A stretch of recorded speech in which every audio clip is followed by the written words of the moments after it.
যান্ত্রিক ত্রুটির কারণে ইতালির রোমে প্রায় 40 ঘন্টা আটকে থাকার পর 247 যাত্রী নিয়ে ঢাকায় ফিরল বিমান বাংলাদেশ এয়ারলাইন্সের BG306 ফ্লাইট। রোববার দুপুর 12:30টায় ফ্লাইটটি হযরত শাহজালাল আন্তর্জাতিক বিমানবন্দরে নিরাপদে অবতরণ করে। আটকে থাকারা জানিয়েছেন আতঙ্ক আর অনিশ্চয়তার গল্প আর ব্যবস্থাপনা নিয়ে ক্ষোভের কথা। ইমন চৌধুরী তথ্য ছবিতে সাদাত হাবিবের সেতু রিপোর্ট। এমন অনিশ্চয়তার মধ্যে পড়লাম যে আসলে কি বেঁচে থাকবো কিনা, বেঁচে এখানে আসবো কিনা। এভাবেই নিজের আতঙ্কের কথা জানাচ্ছিলেন ইতালির রোমে 40 ঘন্টা আটকে থাকা 247 যাত্রীর একজন চট্টগ্রাম বিশ্ববিদ্যালয়ের শিক্ষক জান্নাতুল ফেরদৌসী।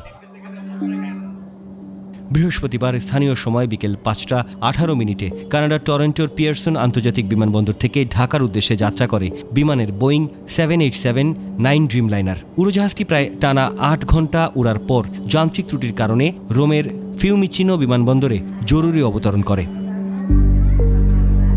ত্রুটির কারণে উড়োজাহাজটি রোম থেকে পুনরায় আর উঠতে পারেনি। পরে ঢাকা থেকে বিমানের প্রকৌশলী দল রোমে গিয়ে প্রয়োজনীয় মেরামত শেষ করে উড়োজাহাজটিকে উড়বার মতো উপযোগী করে তোলে।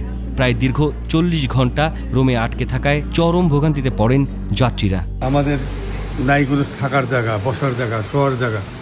বলা হচ্ছে যে আমাদেরকে হোটেল দেওয়া হয়েছে।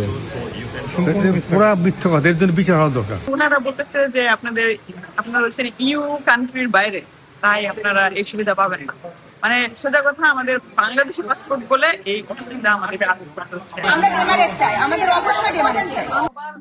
আটকে থাকা 247 যাত্রী নিয়ে রোববার দুপুর 12:30টায় ঢাকায় ফিরেছে বিমান বাংলাদেশ এয়ারলাইন্সের BG306 ফ্লাইটটি। প্লেনে নষ্ট ছিল, ওই জন্য আমরা ছিলাম আর কি ওখানে। আমি কিছুই বুঝতেছিলাম না। আমি একটা দেশে পুরা একা, আমি ফার্স্ট টাইম একা ট্রাভেল করছি, এন্ড আমি আমার লাগেজ রেখে বাথরুমেও যেতে পারছিলাম না। এমন আপৎকালীন সময়ে বিমান বাংলাদেশের যাত্রী সেবার মান বাড়ানোর দাবি আটকে থাকা যাত্রীদের। সাদাত হাবিবি সেতু, 21 টেলিভিশন, ঢাকা।